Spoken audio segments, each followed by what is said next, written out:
In the summer of 1950, the Ku Klux Klan violently attacked Charlie's Place on Carver Street, only a block from where you're standing. The reason for the attack was to stop black and white dancers who visited the nightclub at the invitation of Charlie Fitzgerald, the owner. When the Klan riddled the Charlie's Place jukebox with bullets, it was also trying to kill the emerging black music behind it. That same year, the music would be named Rhythm and Blues. Some of the great names in black music performed in this neighborhood. They included Billie Holiday, Fats Domino, Little Richard, Marvin Gaye, Jackie Wilson, Ray Charles, Louis Jordan, Billy Eckstine, Count Basie, Duke Ellington, Ruth Browne, Etta James, and many more artists who performed on the Southern Chitlin Circuit. Many stayed at Charlie's Motel, which still stands today. The black and white dancers at Charlie's Place risked their lives in an era of segregation to create the shag, a bold new dance, and Carolina beach music, a regional version of R&B. Today, the shag is South Carolina's state dance. Carolina beach music is the state's official music. The violence in the summer of 1950 sprang from the aftermath of one of the state's most openly racist political campaigns, the 1950 U.S. Senate election between Strom Thurmond and Olin D. Johnston. Charlie Fitzgerald was severely beaten by the Klan and left to die in the woods near Myrtle Beach. The Klan members, identified as attackers, were never convicted. The story of Charlie's Place, despite its historical significance, has been kept quiet in South Carolina. It was brought to light by the white dancers who told the story before their deaths. The story of Charlie's Place is in e-books in this exhibit. Take the time to read the story and learn this compelling musical history of your neighborhood. And listen to the stories of your neighbors which follow in this video. You might be surprised by what you learn. When was the first time you went to Charlie Fitzgerald's club? That was probably sometime in 43 or 44. Or it could possibly been 45. Charlie's club was about the only place that we could go. I say we, those of us who danced a lot, could go to pick up steps. Because the colored people, little as you might know about them, you can't teach them how to dance. The reason I know that's because my sister had a dance at school, and my present fiance, Jeannie Temple, she had a dance at school in Florence, South Carolina. And they both had colored students. And you can't teach them how to dance because they'd all dance on the back step, like I do. And so you can't teach them, but they all have rhythm, so they all can dance. So we used to go to Charlie's Place just late at night. I say late at night, early in the morning after we got off work and calling bingo and whatever, and just watch the colored people dance and pick up steps. And they would let us come in there because we got along fine with them. And Charlie was a good guy. He wasn't a racist, nor were we racist back in the time. One of those things, integration back then, but we didn't allow them. I say we didn't. People didn't allow them to come to the pavilion, and most white people didn't go to his place. But he let us come because he knew we were, admirers of the dancing step. So he let us come. Do you think that he was aware of what was going on, that you were learning this dance? Oh yeah. As a matter of fact, we told him. As a matter of fact, we told him also, said sometime if you'd like to come to some of these jitterbug contests, or if you'd like to come to some of our contests, you'd be more than welcome. And he'd say things like, "Oh, boss man, I couldn't do that," and because he was just a good colored guy, a good guy. I shouldn't even say colored because we didn't even think of him reference him as being colored. The colored people just could dance a lot better than we could. Did you have to go? Did he have you come through the kitchen so you wouldn't have a problem? Not really. But he was very careful to let people know we were there.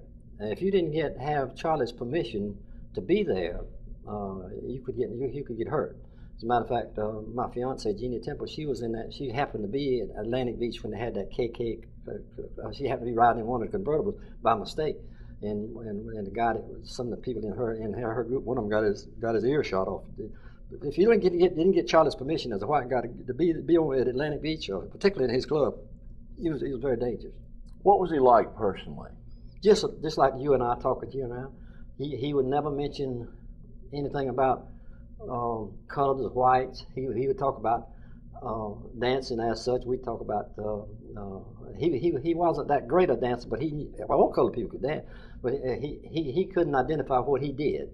He said he'd ask me. He said, "Boss man, what kind of dance?" He said, "What kind of dance do I do?" I said, "Well, you just dance." And he did. He'd do something between the Big Apple and the Little Apple and the jitterbug and what we call the shag now. So, but he just a real principal fella. If all whites and colored people were like him, then we wouldn't have the problems we have right now. Because he'd work out anything. He didn't think there's any difference in us and him. He never did. But he would also always warn us. He said, "No," he said, "I don't want you to come down here and get in any trouble because you are white." Because he said, "I'm not going to allow that." But he said, I want to let you know the danger that could possibly exist because you are coming into my club. And there's some people that don't look at race as I do. What I saw and what I got out of Charlie's and what I got out of the colored people was the feel. They felt the music.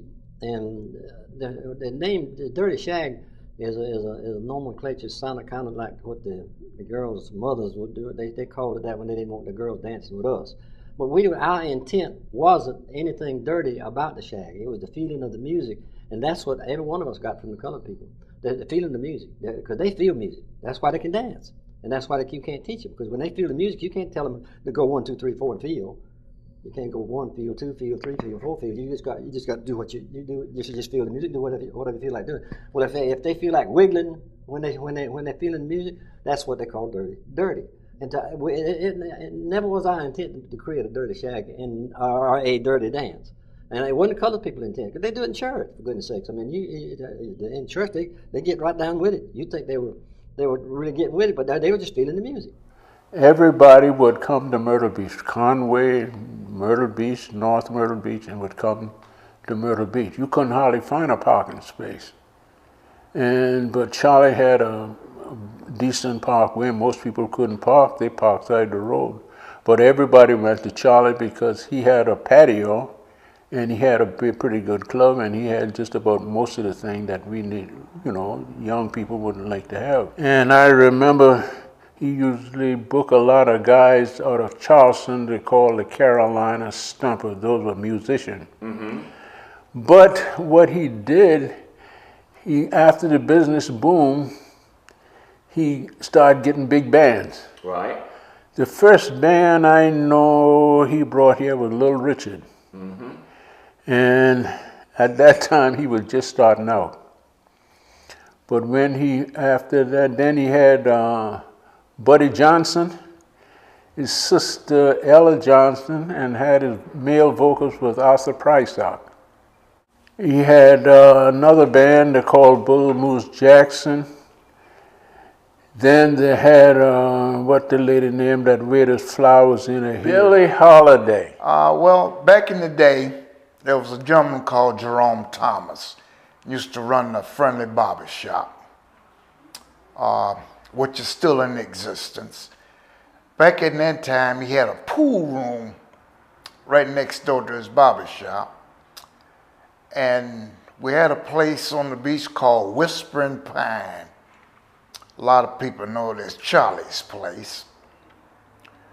But a lot of the stars, before they became famous, used to come through Myrtle Beach. But this particular day, Marvin Gaye and some of his band members were shooting pool in Jerome, pool room. And I walked in there, wasn't supposed to be in there, but I sneak in there every now and then. And there was this coat hanging on the rack. It was a real pretty coat, the prettiest coat I ever saw in my life. So when the back was turned and the way was cleared, I took the coat, took it home, which I lived right across the street. And I guess Jerome figured, since I was around, being the kind of fella I was at that time, nobody had it but me. So he came and asked my mother about it. She said she hadn't seen it, which she hadn't. But now we call it child abuse, but back then they called it rectifying the situation. So mother rectified the situation, and I finally gave the coat up. And Jerome, being the gentleman he was, he gave me $2 or $3, you understand, which was a lot of money to me at that time anyway, you know. But he said he wasn't paying me for stealing, he just paid me to return the man's coat. And he wanted that coat back. He wanted it back. It was the prettiest thing I ever saw in my life. You know, things happen, and Charlie was aware of the fact that I think, this is my personal opinion, that he was influential in supplying jobs for the black. He had about a whole dozen of more people working for him, and he had good connections with the police department and businesses around. Everybody knew Charlie. Everybody, the business people knew him quite well, and they knew him from the business, from the dances and all of that. He would have posters on the light poles throughout the hill in different places as far as Atlantic Beach to attract people to come to the dances. And a dance was staged about every 2 weeks. And these performers would come, catch them on tour when they go through Atlanta, Georgia, Charleston, and different places. But they would come to Charlie's place. And he had rooms to accommodate them. If you look at that old motor court, that building, which still stands on the hill, you'll find about maybe 19, 20 rooms there. And those performers stayed with him during the entire sojourn or stay here for a day or two, and they would leave. They'd do performances, maybe very seldom they would stay 2 nights, but there were some instances where some of the performers would stay a day or two, and the crowds were very heavy.